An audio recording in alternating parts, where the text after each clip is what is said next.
Es clave la fe para la vida, no solo para la práctica de los sacramentos.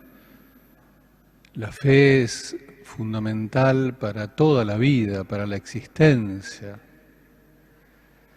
Por eso es muy importante confesar la fe, que nos confiesen la fe,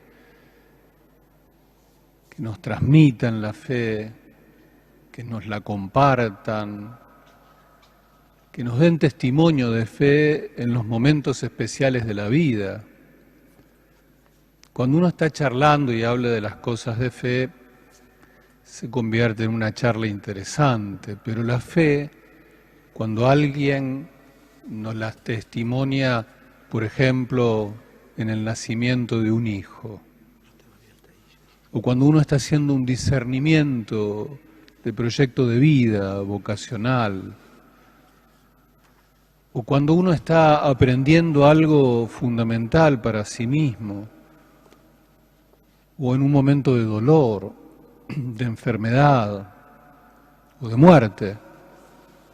Cuando alguien se acerca y en esa circunstancia nos confiesa su fe, nos da testimonio de su fe, eso puede calar hondo y ayudarnos a tener una luz nueva, pero ya no para tener mejores ideas, sino para vivir, transitar esa situación de otra manera. La fe es para la vida, la fe es para toda la vida. Y la Iglesia está atrás del que testimonia la fe. Esto es muy importante y quisiera recalcarlo. En nuestra fe cristiana, la Iglesia, la comunidad eclesial, la fraternidad eclesial, no es algo que uno puede prescindir en la confesión de la fe. Aún estando yo solo frente a otro, no predico yo solo. Mi fe es la fe de la Iglesia. Yo la recibí de la Iglesia y la que da autoridad a mi testimonio es la Iglesia. Es verdad que hoy todas las instituciones han caído en descrédito, también la Iglesia, y los pecados de la Iglesia y de sus miembros ayudan a la pérdida de credibilidad. Y es por eso que muchas veces el testimonio de los cristianos no está avalado, está puesto en duda. Y tal vez la persona se anima a decir, yo a vos te creo, pero la Iglesia no es un instrumento cualquiera en el testimonio de la fe, en hablar de Jesucristo y hacer que Jesucristo esté vivo. El Evangelio de Mateo nos cuenta un momento en donde parece que Jesús para la misión y le pregunta a sus discípulos, no tomando el examen, no es un examen de cuánto vienen aprendiendo de lo que Él dice, no es un examen de doctrina, son preguntas fundamentales, porque la respuesta es clave para la vida. Porque algunos dicen que Jesús es uno de los profetas, uno de los antiguos profetas, pero Simón dice, yo creo que vos sos el Mesías, el Hijo de Dios vivo. Y Jesús le dice, mirá, eso que vos estás diciendo, esa manera de verme a mí, que soy un hombre, pero vos decís que yo soy el Mesías, el Hijo del Dios vivo, eso es un regalo que Dios te da a vos, Simón. Si alguien confiesa que Jesús es un buen profeta, bueno, uno escucha las palabras de un profeta con atención, pero son palabras pasajeras. Pero si alguien dice, no, yo creo que vos sos el Hijo de Dios, mi respuesta me compromete, porque entonces esas palabras de Jesús no son palabras pasajeras. Son palabras que tocan en lo más profundo de mi ser y yo me dispongo a escucharlas con el corazón y a obedecerlas con el corazón, y por eso sigo a Jesús. Me hago cristiana, me hago cristiano. La pregunta de Jesús es muy importante. ¿Quién es Él para nosotros? La respuesta nuestra compromete más o menos la vida.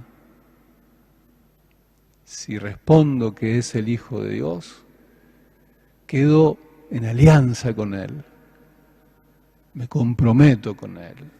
Si es uno más, un profeta más que dice cosas lindas, mi compromiso es relativo. Pero frente a la respuesta de Simón llama la atención lo que dice Jesús, que no es una palmadita en el hombro. No es que Jesús le dice a Simón: muy bien, Simón, respondiste muy bien, adelante, fuerza. La respuesta de Simón hace que Jesús se comprometa de una manera muy particular con este hombre al que le va a cambiar el nombre. No se va a llamar más Simón, le va a poner un apodo simbólico, pero no cualquier apodo. Le va a decir: yo te voy a empezar a llamar Roca. Si ustedes van al Antiguo Testamento, en muchos lugares del Antiguo Testamento, el pueblo de Dios, que no podía nombrarlo a Dios, una de las formas que tiene de llamarlo a Dios es Roca. Porque el pueblo de Israel, la fe, no era una confesión de doctrina, sino era la confianza en el Dios en quien me apoyo, que es roca, firme. Entonces Jesús le dice a Simón: yo te voy a empezar a llamar roca, piedra. ¿Por qué? Porque sobre vos voy a edificar mi iglesia. Detengámonos un poquito porque esto es fuerte. Simón cree que Jesús es el Hijo de Dios, el Hijo del Dios vivo, el Salvador. Y Jesús tiene un proyecto. El proyecto de Jesús es el reino, es la voluntad del Padre en el mundo. Pero dentro de ese proyecto está edificar una iglesia, que no es un invento nuestro. El constructor, el que proyectó esto, el arquitecto es Jesucristo. Él va a edificar su iglesia. Su iglesia, la palabra eclesía, palabra que significa su asamblea, su convocatoria, pero tiene títulos y otros adjetivos lindísimos: la iglesia, asamblea, convocatoria, esposa, pueblo, familia, viña, cuerpo. Jesús es el arquitecto de este pueblo, de esta comunidad, de su iglesia. No somos los apóstoles, los curas, los laicos. Jesús es el arquitecto de la iglesia. ¿Y por qué necesita que este hombre débil, frágil, un hombre, Pedro, Simón, un hombre lanzado que se ha equivocado tantas veces, de carácter fuerte pero al mismo tiempo tan particular, ¿por qué necesita de Simón? ¿Por qué quiere Jesús que ese hombre frágil se convierta en roca? Él lo va a convertir en roca. ¿Por qué? Porque su iglesia, el proyecto de Jesús, tiene que estar unido. La unión de la iglesia es fundamental para el testimonio de la fe. Y Simón, la roca, es el símbolo de la unión, de la comunión, en Él, en Jesucristo. Pedro, el primer papa de la Iglesia, es fundamental para la comunión eclesial, para el edificio de Jesús, para el testimonio de la fe. La unidad de la Iglesia hace la credibilidad de la fe. Dicho de otra manera, la desunión no ayuda a la credibilidad. El sueño de este arquitecto es la unidad. Y Pedro es símbolo, signo, pero también es el que tiene la misión de la unidad, de la comunión. Y esto es tan fuerte que Jesús le dice, y yo te prometo que la muerte no va a avanzar sobre este edificio. Este es el compromiso de Jesús. Este edificio, esta construcción, esta edificación que es la Iglesia, tiene la promesa de Jesucristo de que la muerte no va a avanzar. Va a tambalearse, como de hecho se tambalea a lo largo de la historia. Pero la muerte no la va a alcanzar. Porque la fe necesita de la comunión eclesial. Son tiempos estos en donde cada uno dice sus verdades, se afirma, tiempos de mucha subjetividad. Entonces, cada uno tiene su verdad y pone en duda la verdad del Evangelio, la verdad del magisterio de la Iglesia. Bueno, es opinable. Entonces uno escucha hablar a las personas de las verdades del Evangelio y del magisterio y cada uno opina adentro de la Iglesia y afuera de la Iglesia y relativizamos todo.